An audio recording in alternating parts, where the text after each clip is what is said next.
there's woodwinds, there's strings, there's guitar, there's vocals, all of those things sort of, the palette expanded quite considerably when you joined the band. Yeah, but my own palette expanded quite considerably too, because I really was only playing violin when I joined the Go-Betweens, and in fact they were looking for a keyboard player, so I wasn't exactly the person that management had in mind at all. But I pretty quickly realised that, you know, it didn't work having violin on every song. It didn't suit every song, and it would have been monotonous to have it on every song. So I taught myself how to play oboe. You know, I expanded my guitar repertoire. I'd never really done singing before, so I started singing, playing percussion, you know, and things have sort of expanded from there. And you started playing with them, and then they just sort of. And how did you end up actually joining the? They were out here on tour. Michael had, you know, told me stories about them and that he knew them, and they all came along to see us playing one day. We were playing a duet in a cafe in King's Cross, and I think it was basically Lindy's idea to invite me to join the band, and because Lindy's, you know, has a persuasive nature, she she bludgeoned everyone else into it, you know, thinking it was a good idea, I think. And what were your first impressions? Because you must have left the country shortly after that. They seemed to be... Yeah, they went back a couple of months before me, and I was kind of, you know, not really believing that it would actually happen till, you know, I was on the plane to London, which did eventuate, you know, not long after, and I went to live in this country with, you know, a group of people I really didn't know very well. I'd only played probably a handful of shows in Sydney and Melbourne with them, and was kind of put into this whole new environment in London and sharing a flat with Lindy and Robert. How old were you? I think I was about 18 or 19. What was it like, you know, actually, but when you're actually doing the nitty-gritty of pre-production and working up the songs, how did that was that process an easy one? Was it a long-winded one? How did it work usually? It usually worked with Robert or Grant coming into the rehearsal room with an early version of their songs. In Grant's case, his songs were usually more fully formed and complete, in that they had all the lyrics and the structure, you know, verse, chorus and so on. Robert's songs were often a little less formed. It took him longer to finalise his lyrics, and often the band would play quite an active role in arranging his songs. Well, the band did in any case, but I think perhaps more with Robert's songs there was, you know, a bit more development of structure. But obviously, I mean, I think part of the buoyancy of the record was due to the way that Grant felt about you at the time. There's no doubt about that, you know. You know, It's the sound of being in love. Yeah, for sure. And Robert's songs are the sound of breaking up, and that's why, as a whole, the record is like such a sort of testament to, you know, relationships in general and love. Can we talk about the sort of the tracks in particular, like sort of run through some of the tracks on the record? Mm-hmm. Like the openings with Love Goes On is just it's an incredible sort of start to the record. You know, those sort of first images about the cat in the alleyway, and that sort of kind of gallops into top gear, doesn't it? Mm-hmm.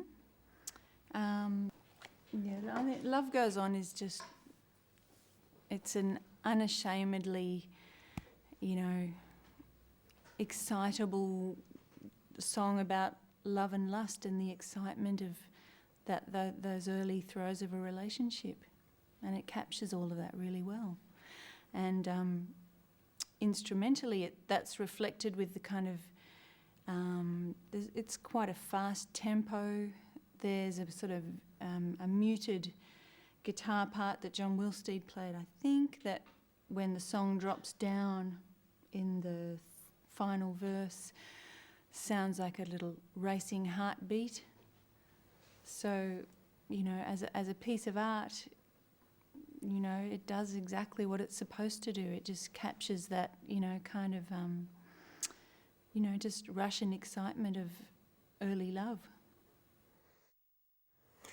Because you were talking before about Grant being a kind of vulnerable, those sort of vulnerability, those songs, the sort of male vulnerability in Grant's songwriting. I mean, he was an incredibly complex guy, and his songwriting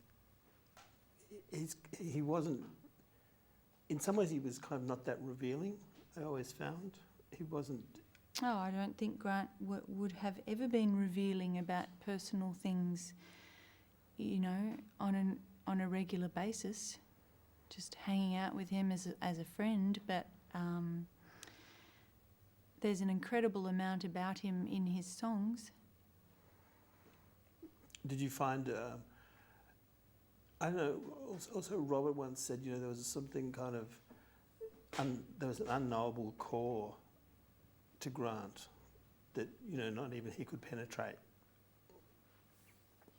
Do you think that's true or not? I don't know about an unknowable core, but... We'll just fix that up. Yeah, I don't think that there was a part of Grant that was impenetrable. I think it's more the fact that, most people have within them or carry with them kind of the scars of their formative years, and Grant, he had a lot of sadness and loss in his early life, and many people have commented on the death of his father when he was, I think, only about 4 years old. He was sent to boarding school in Brisbane at a really early age.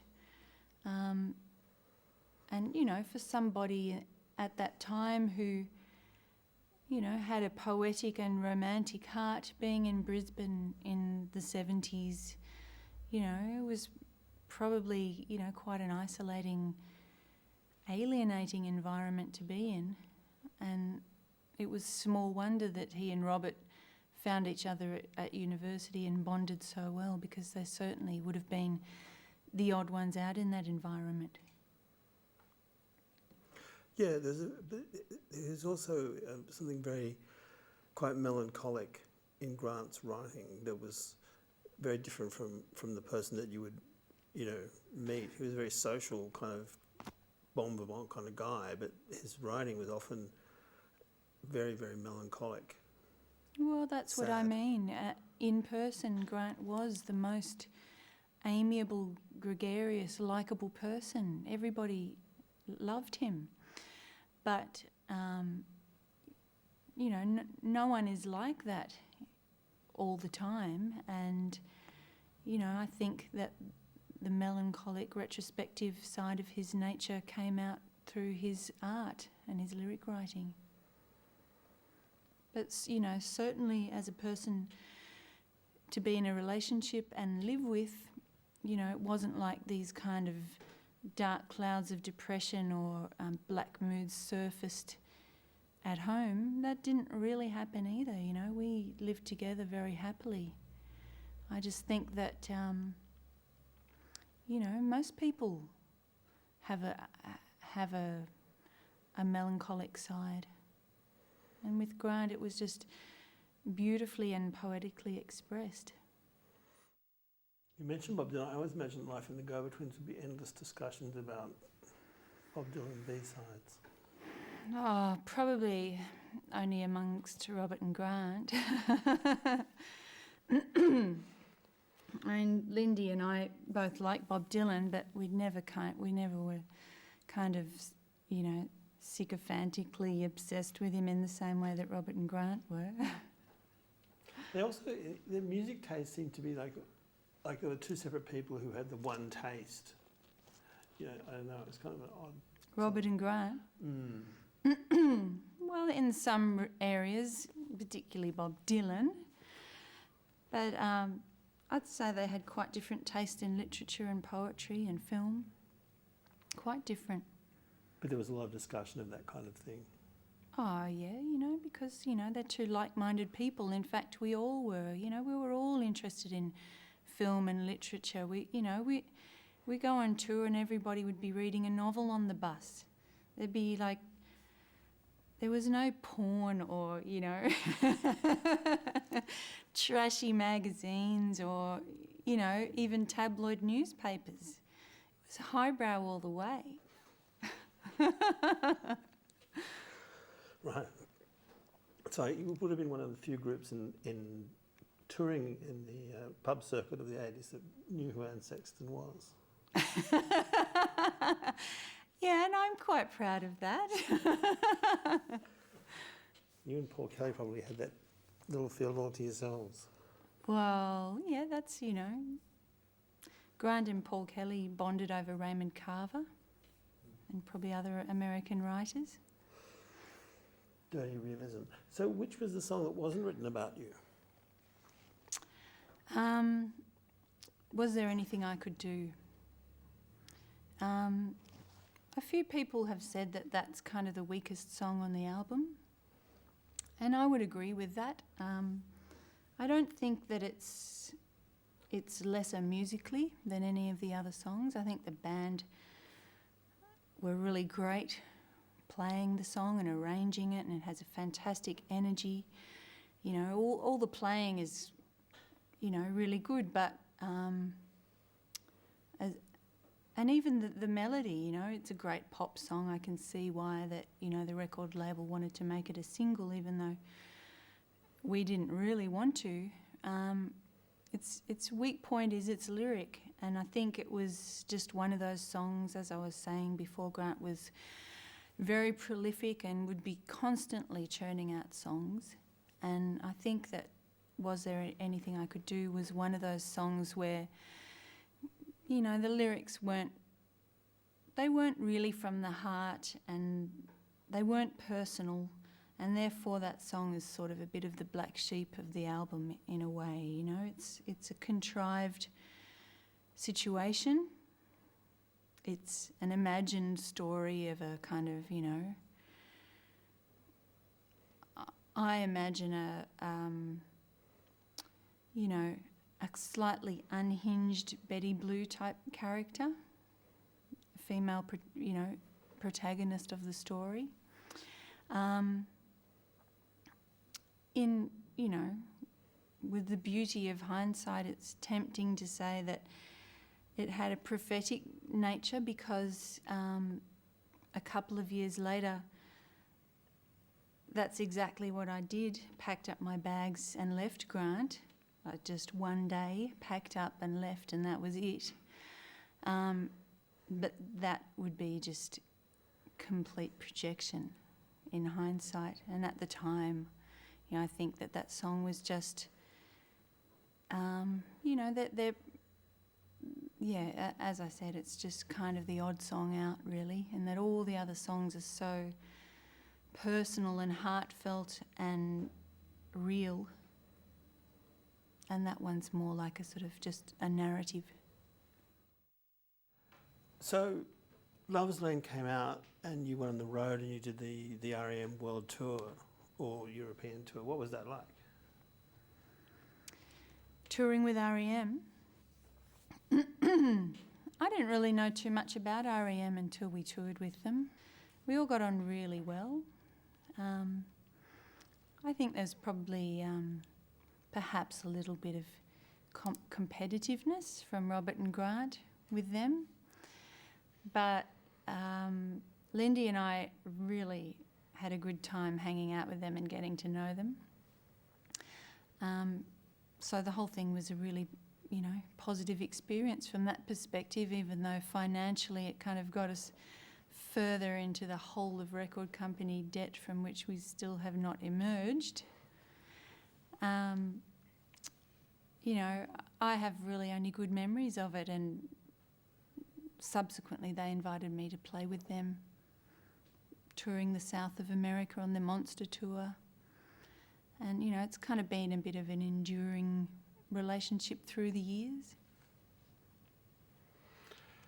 So I guess the record came out and like 18 months later you're back in Sydney working on Freak Child, and then suddenly what happened? Well, from my perspective, we were in pre-production for the next album, and, you know, as far as I was concerned, the whole chain of recording and promotion and touring was about to start again for another year. But Robert and Grant had been discussing the idea of working together independently from the rest of the band, and in effect they sacked the band, really. That's my memory of it. It was a very contrived situation where they arranged that Grant would tell me at a certain time and Robert told Lindy at a certain time. You know, that was the catalyst for me packing up my bags and leaving the band and leaving the relationship, because, you know, it was just, you know, I was, and I would continue to say that I'm, you know, proud of the fact that I'm independent and quite feminist in outlook, and, you know, to be treated like that, which I thought was incredibly disrespectful after all we'd been through. I was backed into a corner and I had no choice but to leave. You know, there was no way I was going to stay and be a doormat and accept that sort of decision. Must have been horrific. Look, it was just like this, one of those kind of slow motion nightmares. And it all kind of happened really fast too. I mean, I literally left the house. You know, there was that horrible feeling of being in a small town and everyone talking about you and everyone taking sides and people gossiping, and things just seemed to move really quickly. Lindy and I decided that we would continue to work together, and we did have another band subsequently and made 2 more CDs, and, you know, we got busy with that almost immediately, and in a way it was a good antidote to everything that had just happened. It was a welcome relief to be busy. And, you know, at the age of 24, I was single again, and I was kind of, you know, inundated with all these people asking me out, which was a complete novelty. So, you know, I just kind of went on this crazy year of partying, and things just moved along so quickly that it was impossible to go back. I guess, you know, an overriding comment made about 16 Lovers Lane is the fact that, you know, it's all these love songs encompassing, you know, the entire kind of emotional spectrum of first love to broken love, and that Lindy and I were very much the muses in that situation. And I just wanted to say something about the role of the muse, which historically has been an absolutely poisoned chalice, in that women traditionally are viewed as these kind of passive vessels that are there to inspire the greatness of the male artist and nothing else.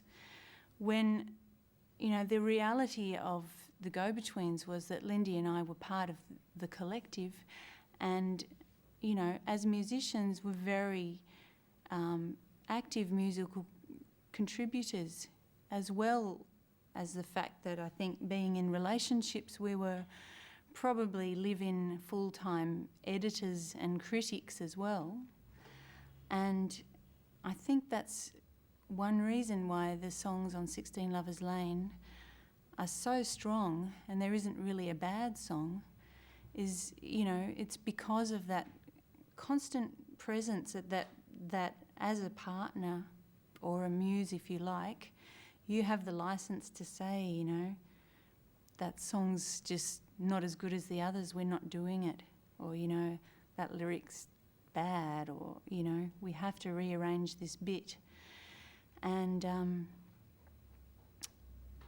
because, you know, Robert and Grant, deservedly so, have been feted so much as songwriters, I think it's important to acknowledge that it was actually a band and there were important contributions made from everybody in the band, not just Lindy and I. You know, John Wilsteed's parts are all over 16 Lovers Lane and they're absolutely intrinsic to it. So, yeah, that's it. That's what I wanted to say.